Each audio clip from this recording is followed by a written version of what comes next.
Convidada que acaba de chegar no estúdio aqui da RC7. Convidada de honra e coisa rara nessa bancada, é difícil acontecer, uma pessoa que entende de futebol. É verdade. Pô, que bom, vamos trazer uma luz pros ouvintes, seja muito bem-vinda, Dani Boaventura. Daniela Boaventura, muito obrigado pela presença aqui, obrigado pela visita. Eu sei que você vai contar um pouquinho mais do que você está fazendo em Lages, mas é um prazer recebê-lo. Todo meu, gente, obrigado pelo convite, é sempre bom poder conversar, bater papo, falar um pouquinho de futebol. A gente engana bem, né, Maurício? É, tá enganando muito bem, faz tempo, né? Daniela, o que você está fazendo em Lages? Conta pra gente, pros nossos ouvintes. Então, Maurício e suas ideias incríveis, brilhantes de juntar pessoas em prol de pessoas, né? Ele me convidou algum tempo atrás para fazer a inauguração de um campo que não existia até então.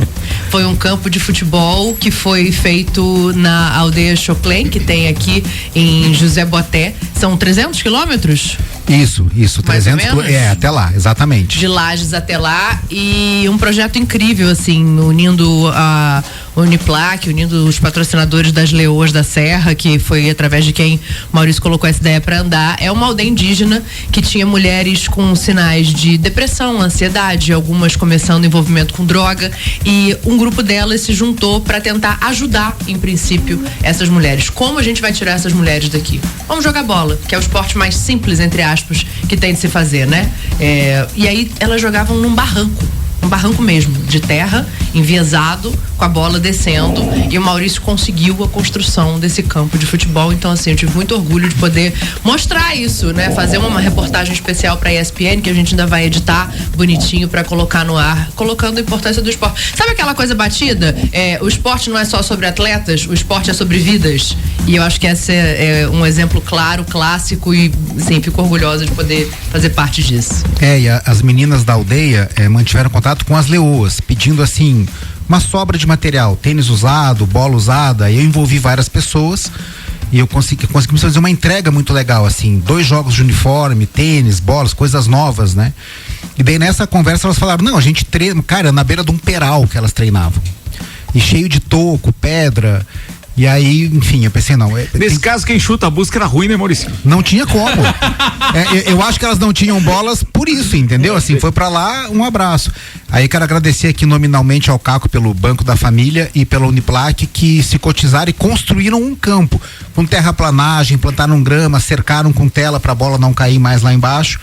E aí as Leoas foram fazer a inauguração desse campo ontem, teve um joguinho entre elas, e isso a Dani veio fazer a matéria, né? Eu tô sempre envolvendo a Dani nas minhas loucuras, né? E ela veio e encampou mais essa. Pois é, isso aí, muito obrigado, Dani. Ô Daniela, seja bem-vindo em Lages e na RC7, tem previsão dessa matéria aí pro ar, pra gente estar acompanhando? Tem alguma ideia de data ou não? Olha, eu imagino que a gente vai aproveitar a data FIFA, né? Porque é um período que a gente tem mais espaço e eu não quero fazer dela uma matéria curta, uma coisa que vai passar, assim. Eu quero fazer uma reportagem especial, então voltando agora, a gente vai olhar com calma as imagens, o que tem de interessante de sonora, e decupar e editar da melhor maneira possível. Imagino que na primeira semana já de setembro, mas com certeza vocês serão avisados. Bom. Obrigado, a gente vai poder divulgar isso também. Essa tua ideia aí tem algum ponto meio Kevin Costner, assim, construi aí, eles virão? Não, totalmente. Ontem a Paula tava lá ontem com a gente, a minha esposa, e ela disse, if you build, they will come, que é a frase do filme, né? Isso aí. Construa e eles virão, porque o Inter de Lages em 2013 já foi isso. Não tinha nada e o Patrick vivia dizendo, se a gente construir as pessoas vêm. As Leoas foram isso. E esse campo lá foi isso. Se vocês vissem, a gente às vezes não valoriza as fortunas do dia a dia, né? A alegria das meninas que estavam lá, o pessoal da aldeia, a gente levou pirulito, copinho de água para distribuir, balão, coisa que a gente não valoriza. E a emoção delas com tudo que aconteceu foi incrível. E aquele negócio, né? Se você constrói com o coração, as pessoas vêm. As Leoas já ganharam muita coisa, né? Foram campeãs do mundo, o Ricardo foi à Espanha fazer o jogo, mas a emoção de ontem eu não tinha vivido com as Leoas da Serra ainda. Bah, Maurício, que legal ouvir isso. Bem, então a gente já tem isso funcionando, o projeto já tá ok. Já está funcionando e com a ideia de ter outras ações, porque a gente não pode ir lá deixar um campo, virar as costas e acabou, né? Dá pra fazer muita coisa lá, inclusive como tem gente aqui que joga bola, podia fazer um joguinho lá um dia, conhecer, entendeu? A gente pode envolver isso e é muito transformador pra... JB, eu acho que essa parte foi pra mim. Ele é craque, Dani. Ele é craque. Craque. Ele torce pro Fluminense, mas ele é craque. Vamos lá. Deixa eu aproveitar que a Daniela tá aqui. Eu preciso fazer uma pergunta pra você que é de algo que é muito pertinente, tá muito em voga agora, depois das declarações do Abel Ferreira naquela coletiva. Algo desastroso mesmo, e eu tenho certeza que as mulheres envolvidas na imprensa como um todo se sentiram então ofendidas. Eu não queria induzir resposta nenhuma, já acabei falando, mas de qualquer forma eu gostaria de ouvir a sua opinião. Olha, gente, eu sou uma mulher que trabalha com homens o tempo todo, né? Acho que a prova disso é esse convite aqui. Eu entrei na sala, eu pensei, de novo. Outra vez. Outra vez. Verdade. Então, assim, não me espanta quando acontece uma declaração machista, mas eu vou expandir um pouco mais, assim. Não me espanta quando existe uma declaração xenofóbica, não me espanta quando existe uma declaração racista, porque eu acho que nós somos uma sociedade em desconstrução. A gente está se dispondo, de alguns anos para cá, a olhar as pessoas como pessoas antes de rotulá-las pela cor da pele, pelo gênero, pela religião que elas seguem, ou qualquer outra coisa. Mas assim, me espanta e me dói quando a gente começa a normalizar algum tipo de atitude fora da curva e fora do esperado vindo de um técnico do tamanho do Abel, porque ele é vitorioso. Isso é o que mais me incomoda nessa equação. Porque se é alguém que não ganhou as Libertadores que ele ganhou, os brasileiros que ele ganhou, se não colocou um time no lugar que está, a mão pesaria muito mais em cima das declarações que ele vem dando recentemente. Assim, a gente viu pegar na parte genital no meio de um jogo e achar ruim porque foi expulso. A gente viu usar uma expressão xenofóbica, se valendo dos índios até, né? A gente tá falando disso aqui, de uma aldeia indígena, e ele usa a expressão time de índio, solta uma nota que pra mim é mais desastrosa do que a declaração, que assim, quem sabe do meu caráter sabe. Não, desculpa, ninguém é obrigado a saber do seu caráter. A gente conhece você pelas declarações públicas que você dá e você é uma pessoa pública.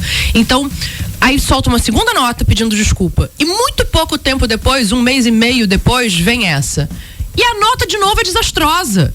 Eu já falei com a Aline, eu já falei com a pessoa e eu não estava respondendo a ela. Sim, você estava respondendo a ela. Foi a ela que você interrompeu, foi a ela que você deu uma declaração que não tinha nada a ver com a pergunta. Porque ela estava perguntando do estado de saúde de um jogador, como é do nosso ofício. Acho que todo mundo aqui queria saber, né?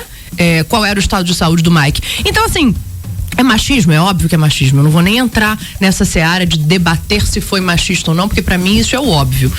Mas eu acho que a gente tem que começar a reavaliar o tanto que um profissional por ser bom, um profissional por ser vitorioso, fica acima do bem e do mal. Se dá o direito de colocar qualquer tipo de pensamento pra fora sem filtrar aquilo de maneira que a gente hoje espera ver na sociedade. E o quanto que às vezes a gente passa pano, porque passa pano, a expressão é essa, assim, e aí eu me refiro a nós como imprensa também. Porque ele é maravilhoso, ele é vitorioso, mas realmente hoje não, cara, é uma sucessão de coisas que é um desserviço pro futebol brasileiro. Esse é só mais um episódio do que é o Abel, desde lá atrás, quando ele toma a mão de um repórter porque acha que tá gravando num lugar em que ele não gostaria que tivesse uma câmera. Daniela, para as pessoas que não te conhecem, você tá há quanto tempo na imprensa esportiva? Da imprensa esportiva, eu tô desde 2013, não queria trabalhar com futebol, eu tenho hoje, de 2007 pra cá, faz as contas aí pra mim, que você sabe que esse não é meu forte, mas eu tenho quase 20 anos de jornalismo, e eu fiz jornalismo para ser correspondente de guerra. O meu objetivo inicial era cobrir guerras, e eu acho que eu acabei passando um pouco por essa experiência, porque eu sou carioca, né? Não sei se deu pra perceber, porque eu não tenho sotaque. Não, quase. Mas eu sou carioca. Quase. E o meu olhar sempre foi assim, jogar luz onde não tem, olhar pra quem precisa, porque eu acho que esse é uma maneira de você transformar uma sociedade, fazer dela um lugar melhor. Cobrir, assim, tiroteio, já saí de favela dentro de caveirão, eu tenho várias coisas que eu acho que eu posso contar que surpreenderiam muita gente, mas dentro do jornalismo esportivo eu cheguei em 2013 porque eu morava já em São Paulo e eu queria voltar a morar no Rio. Então foi onde surgiu o convite do Fox Sports, que estava chegando, e tinha uma Copa do Mundo e uma Olimpíada. Eu falei, bom, eu vou e depois eu volto pro Hard News, né? Aqui tô eu, morando em São Paulo e trabalhando com o futebol desde então. Que legal isso, cara. Vai lá, JB ou o craque da bancada. Então. Você é canhoto, JB? Não, é isso aí que às vezes foge um pouquinho, né? Fala que craque é canhoto, né? Que tem mais habilidade. Meu Deus. Eu sou destro. Não, dá. Eu sou ambidestro. Mas assim, hoje a gente tá vendo vendo muito nos jogos de futebol, nos programas esportivos, ficou meio que normalizado ex-jogadores, ex-profissionais do esporte, e que tem um outro, a gente tá falando aí de preconceito, né? Que eles falam muito, você é jornalista, você nunca pisou num campo, então você não pode falar. E você vê muito ex-jogador falar isso aí. A pergunta é, você já praticou esporte? Qual esporte você praticou? Eu jogo beach tênis, entra na categoria esporte? Claro, eu também jogo. Não tenho dúvida. Entra sim, Dani, entra. Não vai ser esporte das próximas Olimpíadas? Acho que estão pleiteando pra isso, não sei se já tá aprovado, né? Foi o surf que entrou nessa, junto com mais algumas modalidades. Break e... Não, break, tchau. Break, tchau. E aí estão estudando agora beach tênis, assim. Eu sempre fui horrível na educação física. Eu sou canhota e eu sou a prova viva de que toda regra tem sua exceção. Eu não tenho habilidades. Eu queria pegar o gancho ali de uma fala da Daniela, que ela falou da questão de passar pano. E isso a gente... voltamos ao técnico. O alemão vive passando pano, Renato Gaúcho. E aqui na bancada... Pelo contrário, meta um pau valendo. E aqui na bancada tem muito esse de passar pano, Daniela, para algumas situações. Mas assim, a Leila Pereira, ela fez uma coletiva emblemática algumas semanas ou meses atrás só com mulheres. E ela se pronunciou com relação a isso, né? Que tinha que ter mais mulheres nas coletivas, mais espaço para isso. Mas ao mesmo tempo já se passaram 24 horas ou mais do ocorrido da coletiva do Abel Ferreira e ela não se pronunciou. Ela repostou a nota dele, né? Ela passou pano? Ela repostou a nota dele, e aí eu acho que entra no que a gente estava debatendo aqui anteriormente, assim, o fato dele ser vitorioso faz com que as mãos sejam muito menos pesadas, porque interessa ao Palmeiras um bom treinador, e ele é um bom treinador. Para mim, ele é o melhor treinador em atividade hoje no Brasil. O Vojvoda tá entrando numa briga muito boa, muito positiva com ele nesse aspecto, mas ninguém quer perder o Abel. O torcedor palmeirense não quer perder o Abel, a diretoria não quer perder o Abel. Eu acho que seria muito ruim pro futebol brasileiro perder o Abel como treinador, calado, fazendo o trabalho dele. Só que para que ele continue fazendo o trabalho dele, ele precisa falar. E para ele falar, ele precisa ser melhor instruído. Então, assim, já faz algum tempo que o Palmeiras é conivente.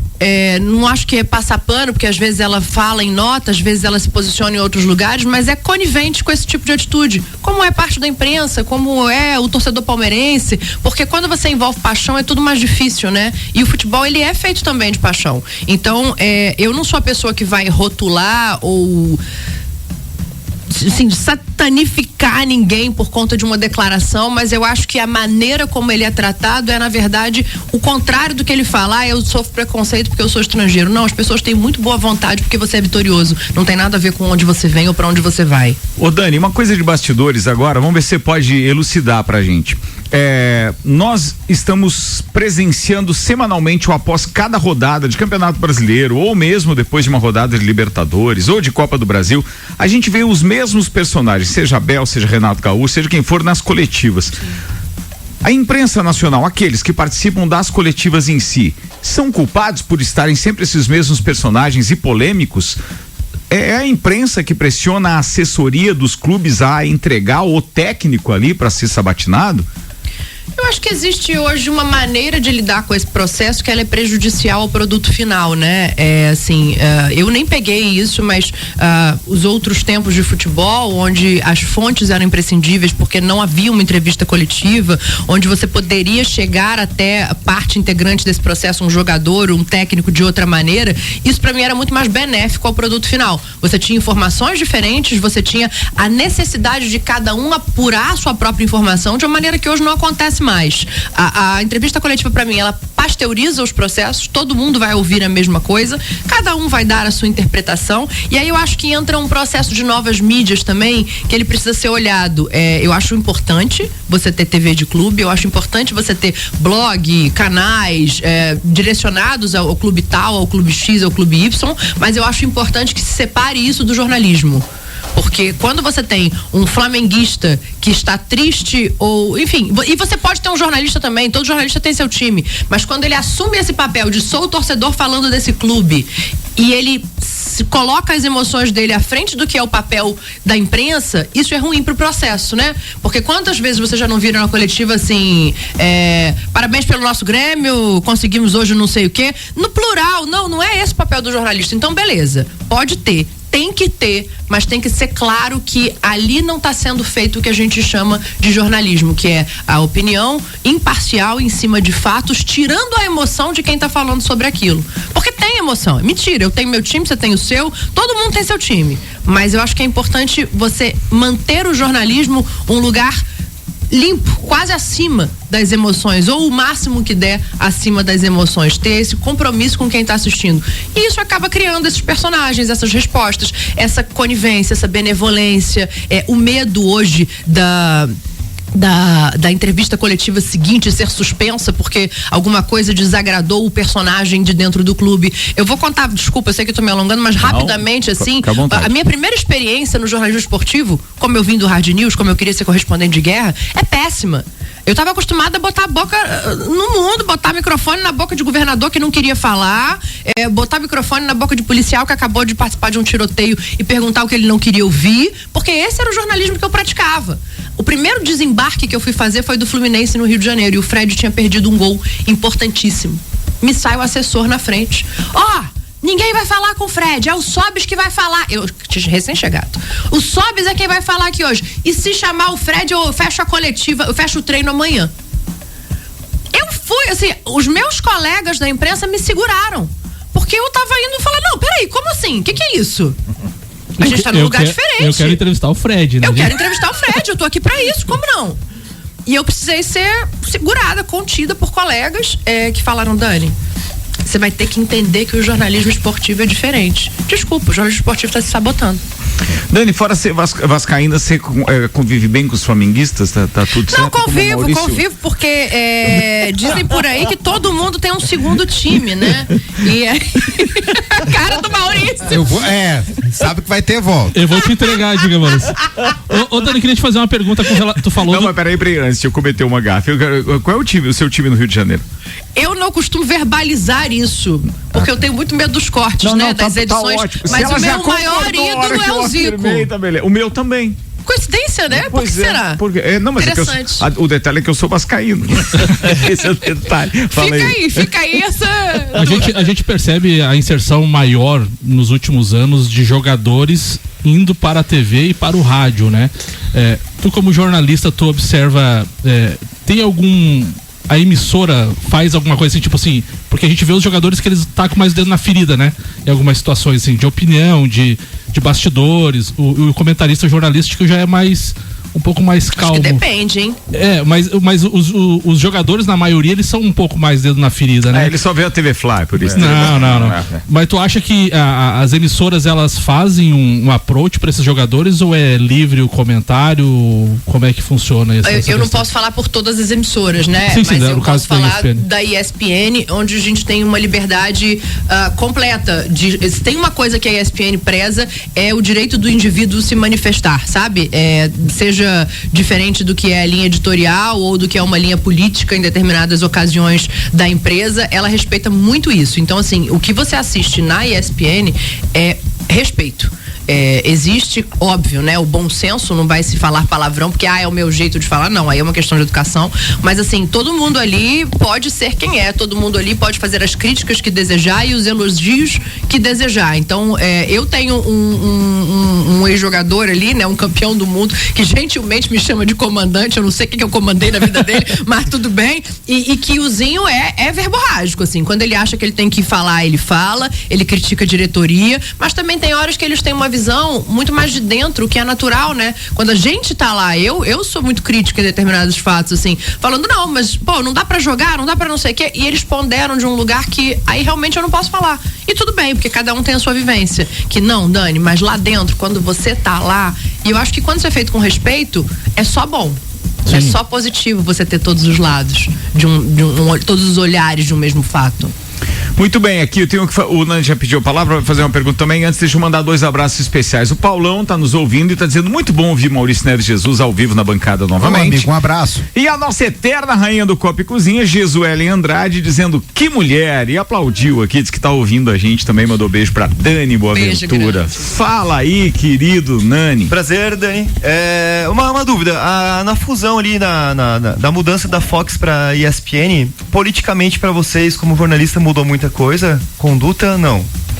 Não, eu acho que o que muda é o natural de você trocar de empresa, né? Nós que viemos do Fox Sports, trocamos de empresa, nós fomos absorvidos por uma nova empresa que, embora estivesse condensando toda a parte financeira e pudesse usar durante um tempo o nome, os programas, ela era uma outra empresa. Foi uma situação muito delicada para todo mundo, a gente hoje fala abertamente sobre isso, porque todo mundo que ficou nesse processo e continua lá, hoje tem uma relação muito positiva, mas é complicado, né? Você tá lá na sua casa, de repente abre a porta, chegam 5 pessoas falando, vai ter que dividir esse sofá aí com todo mundo, e um pessoal que tinha uma maneira de comunicar muito diferente. Acho que no fim das contas o produto final ele foi positivo.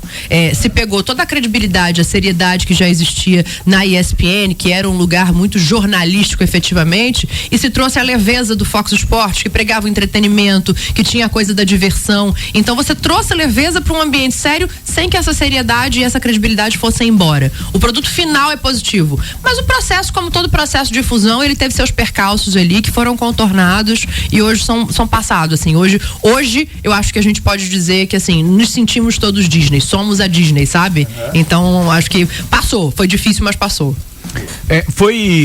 Hoje vocês estão fazendo parte de uma maneira de cobrir o esporte, principalmente o futebol, que vem se avolumando no Brasil, que é a questão de não ter o direito da transmissão, mas ter a reportagem em campo, a reportagem nos bastidores e fazer o pré e o pós-jogo. Isso tem crescido muito, só que a gente não tem acesso a números. É uma vantagem? Isso dá resultado? É interessante? Dá, porque o futebol, e assim, eu me sinto à vontade para falar sobre isso por toda a experiência anterior que eu tenho. O futebol, ele lida muito com afinidade, né? Com proximidade. Então, se você vê o jogo numa outra emissora, mas você gosta da opinião do Paulo Calçade, se você gosta da opinião do Mauro Naves, se você quer ouvir aquelas pessoas, você vai trocar de canal. Porque você sabe que ali também vão estar falando sobre isso. Então, às vezes, assim, quando acaba o jogo, óbvio, a audiência está muito baixa. Eu faço linha de passe domingo, quando encerra a rodada, né? Então eu vejo que a audiência está muito baixa, mas ao longo do programa é até gratificante você ver aquele número subindo, dobrando, muitas vezes alcançando o rival e mantendo ali uma briga em relação a isso. Então, assim, dá.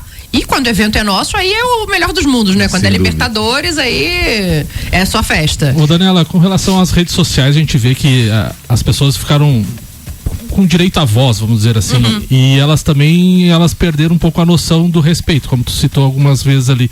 Como tu absorve às vezes alguma crítica, porque a ESPN faz muito aquela questão assim, resultado dos jogos, né? Sim. E tal, e o pessoal cai matando com print, com coisa, e tem muito xingamento. Como tu absorve? Tu não dá bola pra rede social, tu lê? Como é que é a tua postura com relação a isso? Depende de onde é postado. Esses que são na rede da emissora, eu confesso a você que eu leio muito pouco.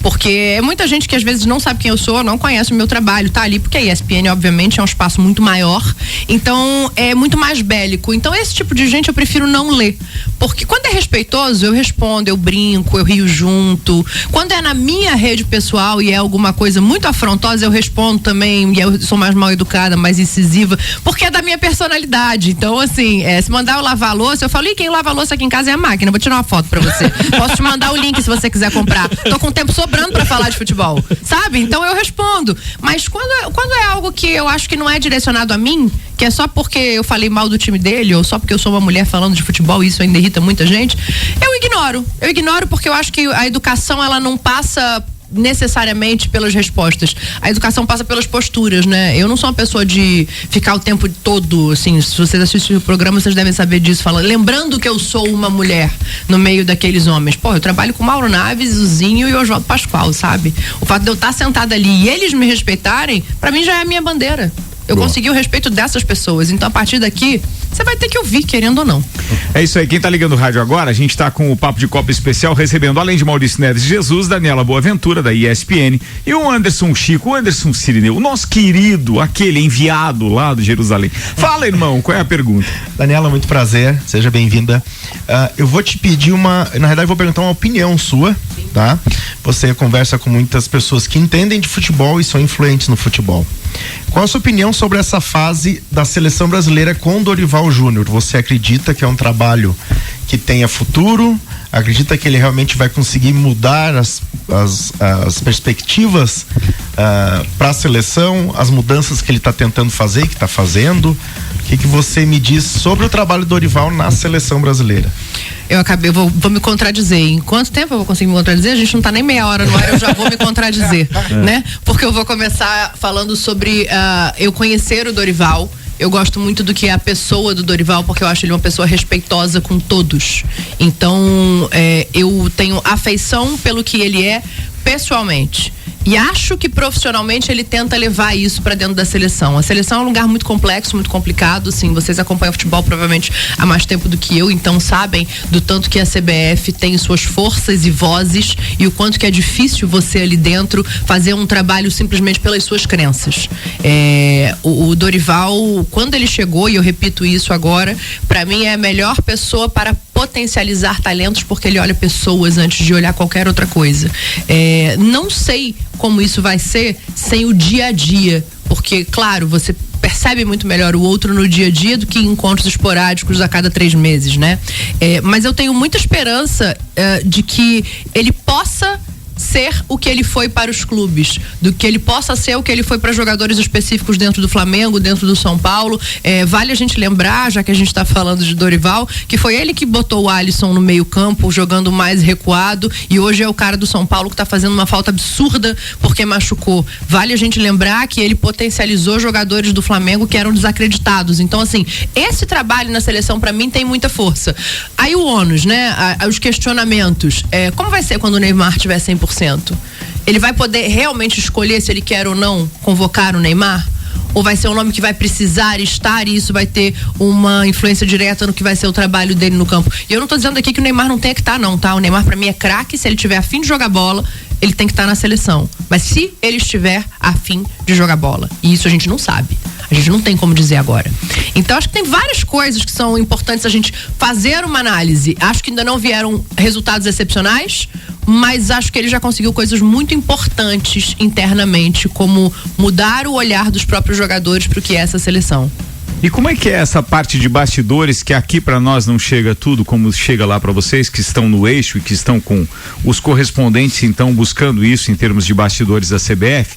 O que faz um técnico então tão renomado e digamos assim com muitos prós como você acaba de relatar sobre o Dorival a ter que convocar um atleta que por mais qualidades que tenha está no departamento médico?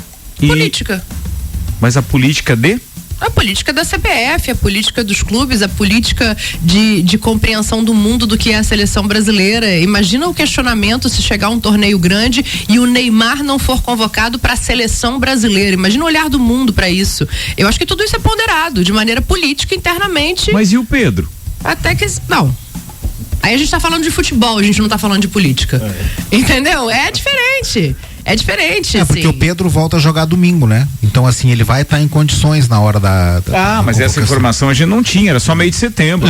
Não, o Pedro volta, ele volta pro jogo agora, de domingo. Sim. E isso é uma coisa bem legal da Dani, sim. Porque assim, o Ricardo lembra quando a gente trouxe o Everaldo aqui, que inclusive foi... Vocês chegaram a trabalhar juntos, né, com o Everaldo? Com o EV, não. Não? Não, ele já tinha ido pra Globo. A gente trouxe o Everaldo aqui, a gente ficou muito impressionado com essa disposição que a Dani tem de contar o que acontece, de não ter minhas palavras, também era uma palestra na Uniplac. E eu tenho outros assuntos com a Dani, né, profissionais, os livros, então assim, Dani, tal coisa. Não, peraí que eu vou apurar. Ela fala diretamente com a fonte, não é com o assessor do não sei o que, né? Ela tem essa rede de contatos, vocês podem ver que ela está respondendo aqui como se estivesse na ESPN, né? Então, quando ela diz esse negócio de que é a política, é porque é isso mesmo. Tem coisas que são acordos maiores que não tem o livre-arbítrio do treinador. Agora, quando é uma coisa, no caso do Pedro, é porque o Dorival, que foi treinador do Flamengo, fala com o Tanuri, que é médico do Flamengo, qual é a previsão de volta, de ele estar jogando, dia tal. Então ele convoca. Essa convocação é o quê? Uma notícia que as pessoas não fazem, mas é a interpretação. A convocação é a notícia de que o Pedro vai voltar antes. Mas como a notícia dada oficial de que ele só volta em setembro, a gente não faz essa ligação. Foi o que aconteceu comigo. Eu tinha informação do Samuel, tá ligado nos bastidores do Flamengo, e aí vem a convocação, né? Pedro no DM, de repente, não, mas ele tá convocado. Mas como? Se ele vai voltar só no meio de setembro? É por isso. Sim. O Paulo Arruda tá participando com a gente, participante aqui da bancada também nas quintas-feiras, dizendo primeiramente parabenizá-la pelo excelente trabalho desde a Fox e pedir a ela que conte um pouquinho como é trabalhar com um cara que já passou por tudo na imprensa esportiva como o Oswaldo Pascoal e, se for possível, contar alguma passagem engraçada com ele. Cara, é engraçada essa pergunta direcionada ao Pascoal, assim, porque o Pascoal, pra mim, ele é uma escola. Ele é uma escola ambulante, é uma escola que eu frequento todos os dias, assim. O Pascoal me ajuda e me estende a mão desde que eu era repórter na Fox. A primeira transmissão que eu fui fazer de Copa do Nordeste, eu chamei o Pascoal numa sala e falei, eu preciso da sua ajuda. Eu sou repórter há não sei quantos anos, mas eu nunca fiz uma transmissão de campo. Eu não sei fazer isso. Ele falou, vem cá. Sentou, me ensinou, me explicou, me deu dicas de percepção, de assim, olha a chuteira tal, porque você vai perceber durante o jogo que é um ponto mais fácil. Anota do lado no teu papelzinho, por mais que você não vá olhar o número de cada jogador para você memorizar quando tiver uma substituição. Então a minha relação com ele, ela sempre existiu. Mas a partir do momento que eu cheguei nesse programa, acho que todo mundo sabe que já teve a oportunidade de conviver, o mínimo que seja com o Pascoal, o tanto que ele tem um coração gigante. E o Pascoal hoje é o meu cúmplice no ar. Quando eu preciso que ele pegue a palavra de alguém, ele me entende no olho. Quando ele precisa falar porque eu tenho que mandar uma mensagem para o editor-chefe para perguntar alguma coisa, ele sabe pelo meu comportamento. E ele também, ao mesmo tempo, é a pessoa que quando me vê fala, eu não sei se vocês repararam, mas eu falo bastante, né? Eu sou uma pessoa meio verborrágica. E quando eu vou falar demais fora do ar, ele só olha para mim e fala assim, para. E eu falo, tá bom. Maurício, então, é meu amor, assim, ele, a esposa, são pessoas muito especiais na minha vida. Maurício Neves, por favor, eu gostaria que você agora chamasse a responsabilidade para si, coisa que não é nem um pouquinho difícil para você, mas para que a gente pudesse explorar um pouquinho mais da Daniela que você conhece e obviamente fazer essa relação toda com aquilo que tu tá fazendo, inclusive com os trabalhos ao Flamengo, e que a gente possa explicitar aqui pro nosso público. Enquanto isso, eu vou pegar um café quente pra Daniela, porque ela ficou falando até agora, deve estar tomando ali algo gelado. Deixa eu te contar uma coisa, eu bebo café de qualquer jeito, quente, frio, com açúcar, sem açúcar, expresso, coado, requentado no micro-ondas, não é um problema. Vai lá, Maurício, fala mais pra gente. Bom, primeiro, quando eu falo da Dani, eu preciso começar agradecendo porque ela abraçou os meus projetos como se fossem dela, né? Queria muito que a Dani fosse apresentar o lançamento do livro do Zico na Gávea, porque assim, era um evento muito sisudo, né? Era um evento basicamente pela diretoria do Flamengo, que eram homens e, enfim, o Zico fazendo 70 anos, é um público mais velho, eu queria uma leveza no evento.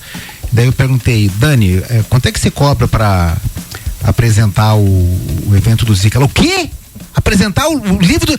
Não, eu pago pra apresentar o livro do Zico, deixa que eu vou, já me coloca aí. Eu posso levar o meu pai porque ele quer conhecer o Zico, entendeu? Ela já tomou conta. E aí tinha um roteiro no dia a ser seguido, daí a Dani olhou o roteiro no dia, olhou, posso rasgar? Posso fazer do meu jeito? Eu falei, pode, vai embora. E ela abre portas para esses projetos que eu não conseguiria abrir sozinha. Ela faz isso com muita naturalidade. E acreditando nos projetos. Então tem alguns que eu não posso falar porque são segredos, que ela sabe, que são livros futuros, mas em todos os projetos que eu vou estar agora de lá, vai ter o livro do Júnior 70, por exemplo, ela está envolvida nisso, no Me Arrebata 3, que é a história do Flamengo em quadrinhos. Ela vai ser apresentadora desse projeto também. E aí, não satisfeito com tudo isso que ela me entrega, eu ainda trouxe ela para esse das Leoas da Serra e para estar aqui. E o Marco Piovan, que é o meu editor, ele diz uma coisa assim, eu não sei como que a partir de Lages, que eu nem sabia que existia, você consegue mobilizar tanta gente. Porque ele diz assim, hoje 90% dos contatos que a editora tem, dos contatos quentes que a editora tem, foi você que deu. Morando em Lages, tá fora do eixo Rio-São Paulo. Diz assim, quando você traz a Dani pro time da editora, a editora ganha uma visibilidade que nunca teve. Porque a Dani não mede esforços para isso, né? Então assim, o contato com a Dani também fez olhar para mim mesmo de um jeito diferente. Eu sou maior do que eu penso, que as coisas vão acontecendo numa escala e isso é tudo muito natural. A Dani é assim, né? Vou contar uma de bastidores, que ontem ela estava no hotel, a gente passou o dia lá em José Boatê. Falando de José Boatê, deixa eu só te interromper para mandar um abraço pro Dandan, que tá te acompanhando, diz que ele chegou lá e ele botou no 89.9 lá perto de José Boatê, dele assim, 89.9 aqui toca bandinha, sabe aquelas músicas? Bom demais. E mandou um monte, eu disse assim, cara, tu não tem noção de como eu queria morar num lugar que tivesse essa questão bem colônia, sabe? Ou de alemão ou de italiano, porque isso é um sucesso em qualquer emissora de rádio que toca música de bandinha. Desculpa, vai lá. Dandan é outro que cada projeto que eu faço, ele, antes de perguntar o que é, ele já tá junto, né? Não tem nem como agradecer a ele. Se der mole, eu levo, hein? Ele é bom demais, né, Dani? Ele é bom demais. E aí ontem a Dani chegou no hotel, disse, pode descansar, porque amanhã enfim, tem o dia todo e tal, tá frio, ela tá sofrendo com o frio aqui. Quando ela viu que o jogo não ia passar na TV do hotel, ela disse assim, falou com a Paula, não foi nem comigo, né? Posso vir na casa de vocês? Aí eu falei, a Paula, pode, claro, assim, mas eu já tô de pijama, eu vou de pijama. Entendeu? Então se transportou pra lá de pijama pra gente tomar o jogo no fogo da lareira. Com um vinhozinho, enfim, conversando. Na sua casa nunca é vinhozinho. Zinho é só a Daniela que conhece. Ô, Maurício, ela entende de vinho, hein? Ô, Maurício, mas ela não vai responder, claro. Vou perguntar pra você então. Mas assim, durante o jogo, ela xingou muito algum jogador do Flamengo? Não, digamos que ela estava exaltada com algumas coisas que aconteciam, não só do Flamengo, né? Porque, não sei, eu também não posso falar. É o vinho? É o vinho! É por isso que ela é a Dani e eu sou só o Maurício, né, amigo? É o vinho. Mas é isso, cara. Uma gratidão enorme por isso, por ter me ensinado e por ter. Ontem mesmo lá em José Boatê, porque eu falei pra ela, Dani, só você para se dispor a vir aqui, falei na frente das pessoas, porque as pessoas sair do eixo Rio-São Paulo, sair dos camarotes, dos grandes eventos, não é assim, não é qualquer um que faz. E ela me disse, obrigada, mas também só você para arrumar, para fazer tudo isso aqui acontecer. Daí eu tô começando a acreditar nisso. Fato. Não, ele tem que acreditar, né? Acho que vocês conhecem há mais tempo do que eu e sabem da importância dele para unir pessoas em prol de pessoas. Eu acho que essa é a definição do Maurício, porque ele não faz nada para ele aparecer, ele não faz nada para ele colher frutos, ele faz pelas pessoas, genuinamente, assim. E eu acho que para mim sair dos grandes centros, estar fora desse eixo, também é um presente, sabe? Quando lá atrás eu queria ser correspondente de guerra, eu precisei ressignificar isso dentro do esporte. Hoje eu entendo o meu papel um pouco melhor, mas ter esses presentes para mim são coisas incríveis e inesquecíveis. Ô, Daniela, quando surgiu o projeto, quando estourou o projeto das Leoas da Serra, campeã do mundo, Amandinha, nível nacional, como é que foi a repercussão lá dentro da ESPN, ou enfim, da imprensa do eixo, como a gente fala, né, Rio-São Paulo? Pequena, menor do que deveria, menor do que a gente gostaria, mas esse é um tópico que ainda requer cuidados, né? E aí, assim, o futebol feminino, ele tá buscando seus espaços, ele tem as suas pessoas com mais força. A gente tem um programa chamado Mina de Passe, e quando surgiu esse programa, vieram conversar comigo, falar, você quer apresentar esse programa? Eu falei, mas por que vocês estão me perguntando se eu quero apresentar esse programa? Não, porque vão ter 3 apresentadoras. Uma é a Luciana Mariano, que é narradora e faz majoritariamente futebol feminino. A outra é a Mariana Spinelli, que é completamente conectada com esse universo. E a terceira vai ser itinerante. Eu falei, e o que as outras meninas responderam? Que elas estão estudando já há muito tempo, esperando esse projeto. Uma delas, inclusive, participou da criação. Eu falei, então eu não acho justo que seja eu, porque eu vou estar aí só para cumprir tabela, num espaço que, assim, eu olho, eu aprecio, mas é a mesma coisa que você me chamar para apresentar um programa de basquete. Eu vou precisar estudar muito mais do que elas que já estão prontas e dentro desse círculo para fazer isso. Então, por uma questão de respeito a elas e respeito ao tamanho que o futebol feminino precisa ter, eu acho que elas estão mais preparadas do que eu, sabe? E aí muita gente falou, tá vendo? Tá fugindo do futebol feminino. Eu falei, não. Eu só acho que ainda existe gente muito mais capacitada do que eu para fazer isso. Como eu acho que existe gente mais capacitada do que eu para falar de futebol inglês. Como eu acho que existe gente mais capacitada do que eu para falar de NFL. Então, assim, eu acho que cada um tem o seu nicho, cada um tem a sua importância, e não é porque a gente não é especialista no assunto que a gente não pode dar voz e espaço a esse assunto. Então, sim, o futebol feminino precisa ser olhado de outra maneira. A gente está no caminho. Deixa eu aproveitar um dos assuntos e aquilo que você comentou aqui também com relação aos seus companheiros de trabalho. Eu gosto, mas não consegui ingresso para ir lá no Green Bay Packers e Miami Dolphins que tem agora. O Química Arena. É semana que vem? Setembro isso. Mas semana que vem já é setembro, tá? É verdade, por isso que eu disse agora. Tem agora, né? Mas são 2 semanas só.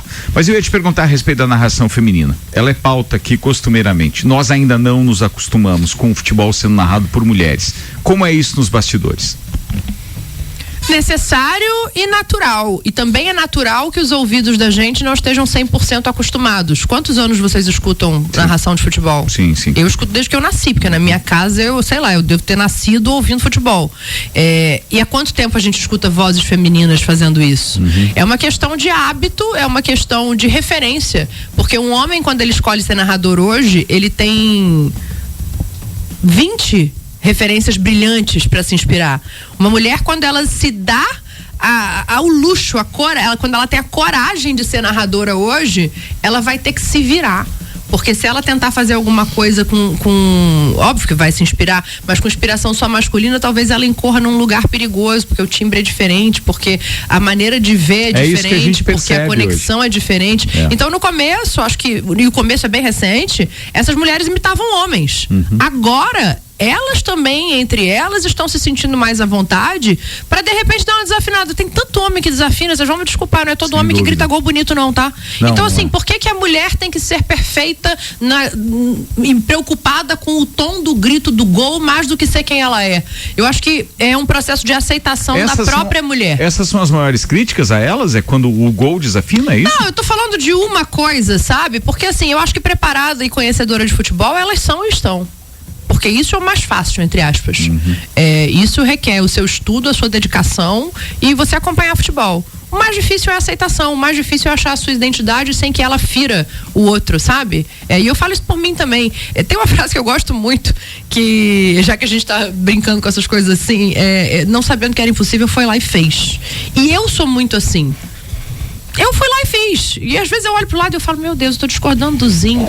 Falando, não, eu não acho não. Acho que se de repente botar mais gente no meio campo, vai ficar mais com a bola e depois eu penso, meu Deus, que abuso, né?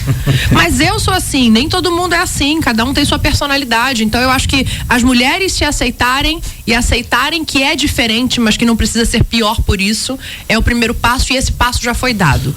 O resto é hábito, não tem como querer que seja Dani, da noite pro dia. com relação ao futebol, por tu tá no meio jornalístico esportivo, tu deve acompanhar, claro, e assistir jogos. A Dani, CPF, vamos dizer assim, gosta de ir no estádio, de assistir, Muito. De assistir o jogo em loco, prefere estar no estádio? Como Eu sou apaixonada por estádio. Hoje em dia eu vou menos, por vários motivos, assim, porque infelizmente as pessoas não olham o futebol só como paixão, elas têm muito ódio, então eu tenho receio de às vezes estar num estádio e basta um. É um só que pode estragar seu dia, porque a maioria não vai fazer isso. Mas tem um idiota que pode estragar seu dia. Então eu tomo certos cuidados, assim. Eu só vou ao estádio hoje quando eu tenho a facilidade de entrar sem passar pelo meio necessariamente de uma torcida. Quando eu posso ficar num ambiente que eu tenho certeza que ninguém vai me dar um tapa porque me reconheceu e não gosta do meu trabalho. Então tem alguns cuidados que eu preciso tomar. E o fato de estar fora da minha cidade natal também, né? No Rio de Janeiro, eu tenho muito mais conexões, então é muito mais fácil estar nos eventos do que é em São Paulo ainda hoje. Então eu vou muito menos do que eu gostaria, mas eu sou uma apaixonada por estádio. Eu amo estar em estádio de futebol.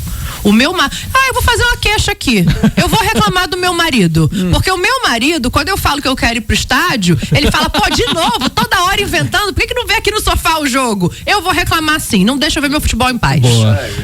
O Pedro vai reclamar comigo, tá vendo? Ô Dani, agora um negócio de bastidores aqui. O alemãozinho da resenha e o Ricardo Córdova, eles têm um Golden. Ah, mentira! E você tem o samba, né? Eu tenho samba. É verdade, não sabia disso.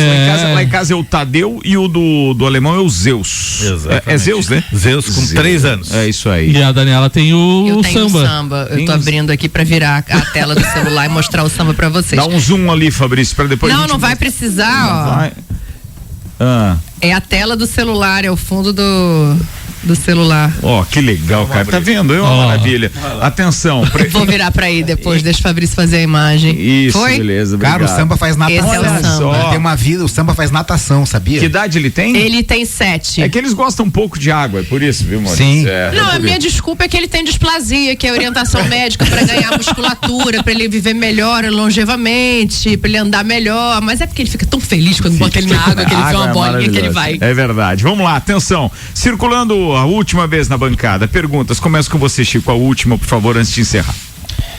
Perguntas, então. Eu entendi que você é flamenguista, mas não foi você que falou.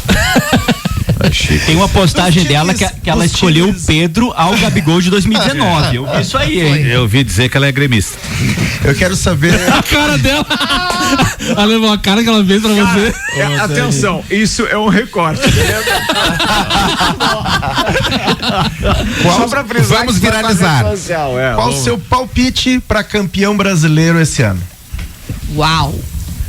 Isso é sacanagem, né? É igual apontar o Flamengo de 2019 e o Flamengo de 2024. É só pra dar corte aqui e usarem isso em novembro. Mas assim, eu acho que tá aberto ainda, tá bem aberto. O Palmeiras, apesar de não viver o melhor momento dele na era Abel, e todo mundo tá sabendo disso, agora só tem o Campeonato Brasileiro. Então acho que esse é um fator pra ser observado, porque o Abel não é bom perdedor e isso faz dele um bom vencedor, né? Porque ele vai usar toda a força que ele tem pra motivar esse time pra ganhar o último título que pode ser ganho esse ano pelo Palmeiras. É um candidato.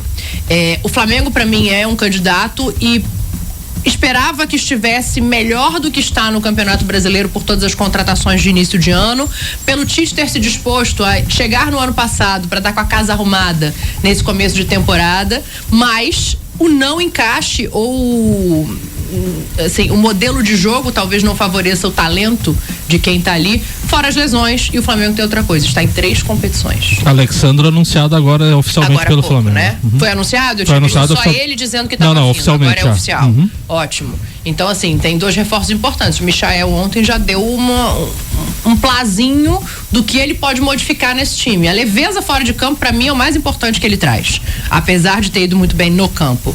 Então, o Flamengo, para mim, é candidato. Cara, o Botafogo é surpreendente a maneira como o Arthur Jorge deu identidade sem ter um modelo fixo de jogo. Pra mim isso é uma característica muito importante para um time de futebol hoje em dia. Ele se adapta, ele se readapta, ele se adequa ao adversário, ele se adequa às ausências, e ele perdeu jogadores importantes e tá conseguindo manter um nível de futebol muito interessante. Então eu colocaria à frente hoje de Palmeiras e Flamengo. E pra mim a grande... Cara, zebra?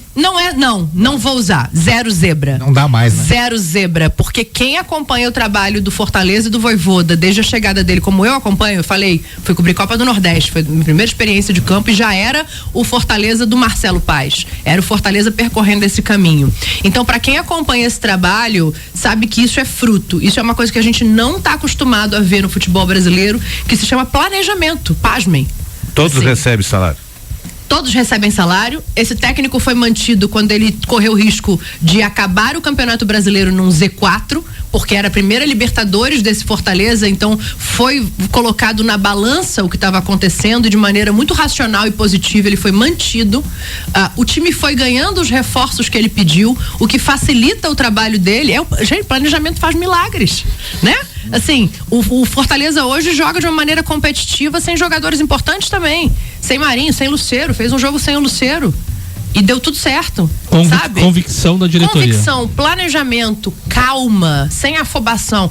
Mas é fácil falar isso de um time fora do eixo sem pressão. Sem pressão? Você já foi no Castelão lotado? Sem pressão nada. É muita soberba nossa achar que o Centro-Sul domina o mundo, não é assim não. Então tem pressão sim, mas esse trabalho pra mim, ele é incrivelmente bem feito, e se ganhar o Campeonato Brasileiro não vai ser uma zebra. Eles têm 14, então tem 4 aí no radar da Dani. O Fortaleza tem 14 partidas, 7 em casa e 7 fora. Se ele fizer o dever de casa e beliscar 6 pontos fora, ele vai ser campeão. Olha aí. É uma derrota só, é isso? Não, se ele ganhar as 7 em casa, tá.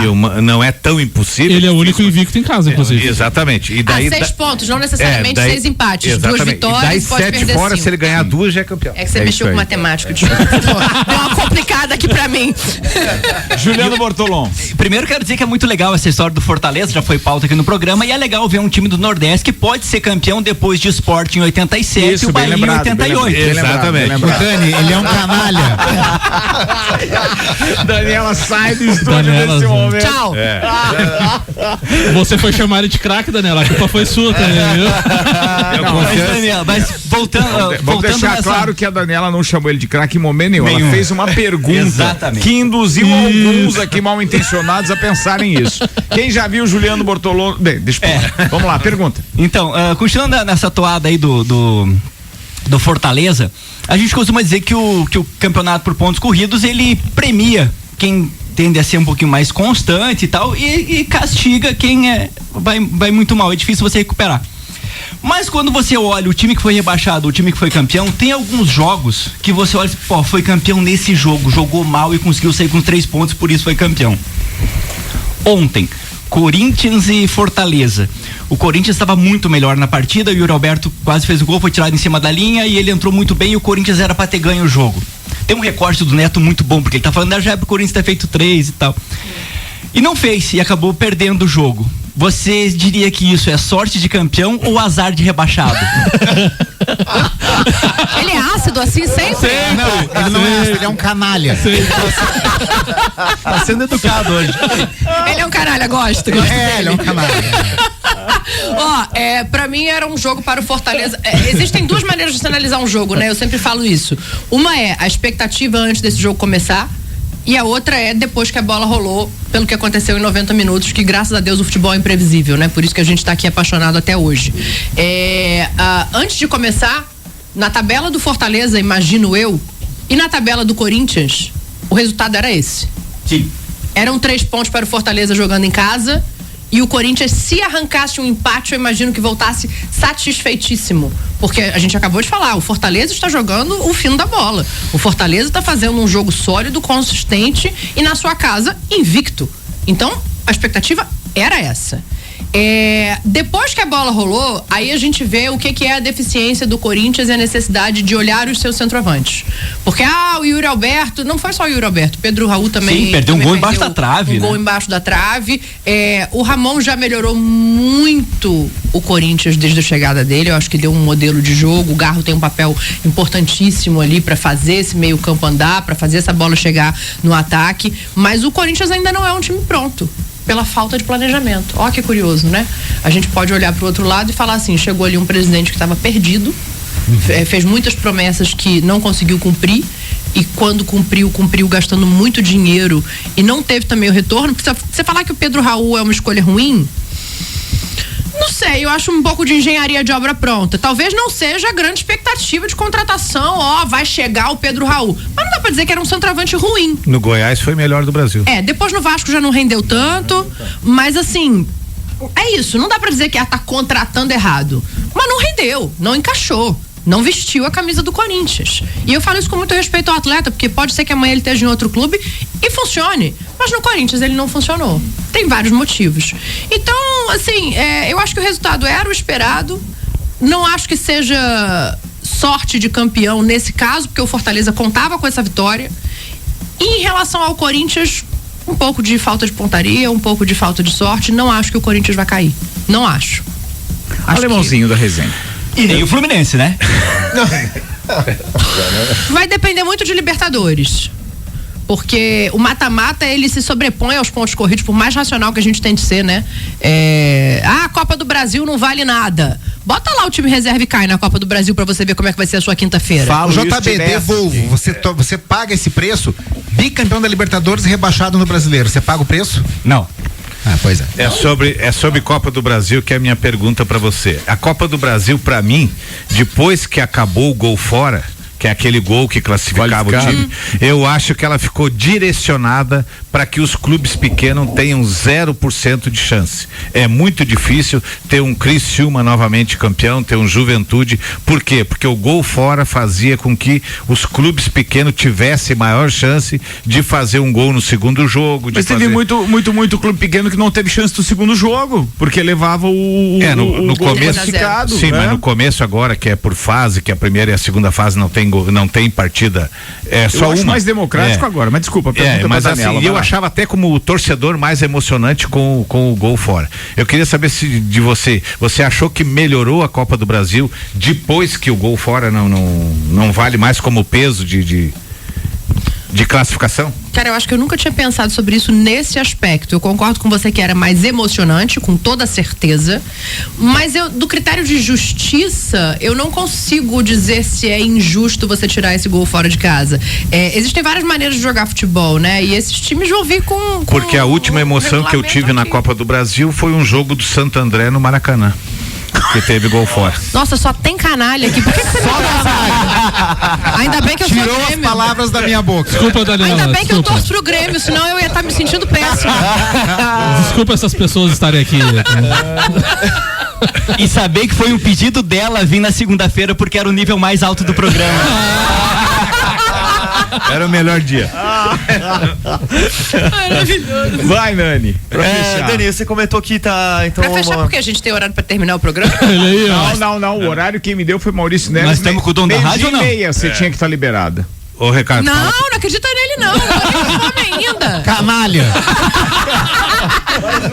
Eu sou facilmente forjada pelo meio, mano. Eu tô vendo. Ô, Ricardo, fala com o dono da rádio, vê se ele dá Se o mais dono meia da hora. rádio não mandar, daí paremos. Não temos mais horário. O restaurante vai ficar nos esperando às 3. Não tem problema. Vai lá. Boa.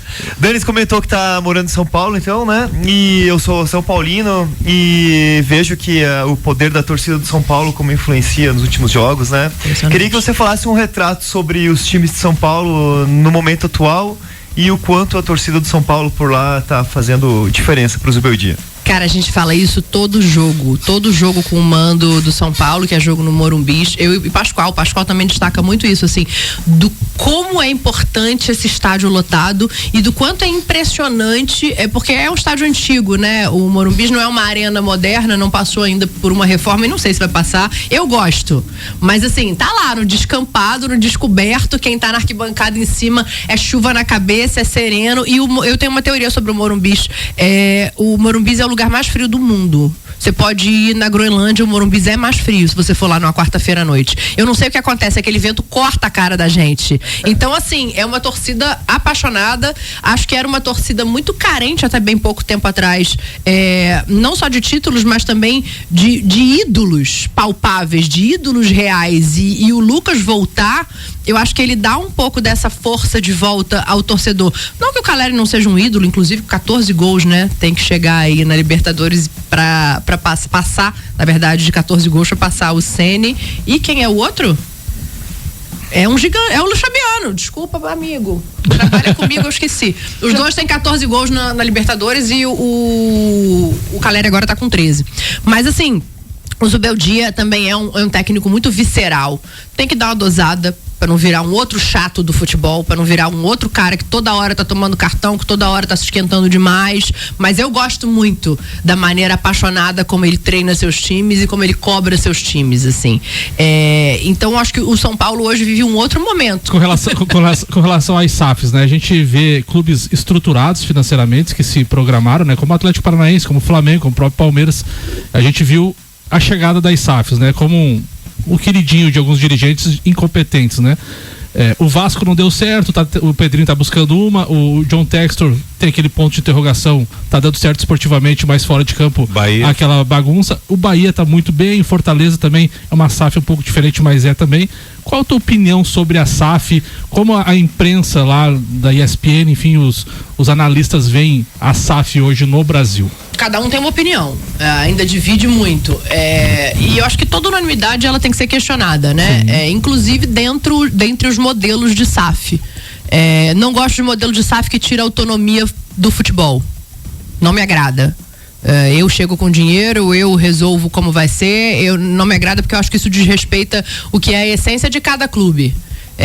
Não acho que dá pra você chegar num Vasco da Gama e falar, bom, agora esse time vai jogar o futebol alemão, porque um exemplo, eu sei que não é isso, tá? 777 tá longe de ser alemã, mas assim, vai entrar nos moldes de futebol alemão. Não, peraí, o Vasco tem uma história gigante, o Vasco é um gigante do futebol e o que tem aqui dentro como métrica de futebol e como ideia de futebol tem que ser respeitado.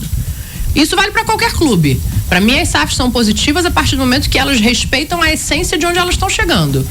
E elas injetam ali um dinheiro com retorno para a própria instituição e não só para elas, porque também para mim SAF que vem aqui, revela talento e leva tudo embora, não adianta. Não está fortalecendo em nada o futebol brasileiro. Pode dar uma falsa sensação num primeiro momento, porque puxou 3 meninos da base que estão arrebentando. Pô, olha o dinheiro que entrou. Ótimo. Mas e aí? Você vai fazer disso aqui um trampolim? Uma contrapartida, né? Qual é a contrapartida? Então, acho que tem muita coisa ainda para ser analisada e estruturada. E você vê, eu tô falando de coisas aqui que nem parei para pensar se elas aconteceram efetivamente em algum clube. Mas eu acho que existem muitas interrogações e muitos pontos de análise para se chegar no que seria um modelo ideal de SAF para se partir. Porque cada um vai ser diferente. O Grupo City não vai investir igual investe a 777, que não vai investir igual investe a SAF do Fortaleza. Então, cada um, o Cruzeiro, né? Assim, de outra maneira totalmente diferente, mas vem um investimento externo, então não acho que exista um modelo só, mas acho que devam existir alguns critérios, 3 ou 4 critérios básicos para a implementação de uma SAF. Queridos, uma salva de palmas, muito obrigado, Daniela Boaventura, muito obrigado por esse prazer em conversar e tê-la aqui, revelando tanto conhecimento e ao mesmo tempo mostrando que mulher entende sim de futebol, de esporte, de condução, oratório espetacular. Meu querido Maurício Neves Jesus, obrigado por essa oportunidade também, irmão. Eu te agradeço. Já que a Dani derrubou o Break, eu quero dizer que eu tô aqui no nome de Desmã, Mangueiras e Operações, do Colégio Objetivo e das Madeiras Rodrigues. E quero convidar as pessoas. Hoje tem Dani Boaventura na Uniplac, no CCJ, 19 horas, aberto ao público. Quem quiser continuar lá o bate-papo é nosso convidado. Ela é essa simpatia assim pessoalmente também. Espetacular, Dani, muito obrigado. Não, só lembrar que os colorados são bem-vindos, agora que o pessoal já descobriu que eu torço pro Grêmio aqui, né? Depois desse programa. Só queria dizer isso. O alemão ficou feliz, né? Hoje eles vão. Dani, tudo de bom pra você, obrigado mesmo, foi um prazer recebê-la, tá? Eu que agradeço.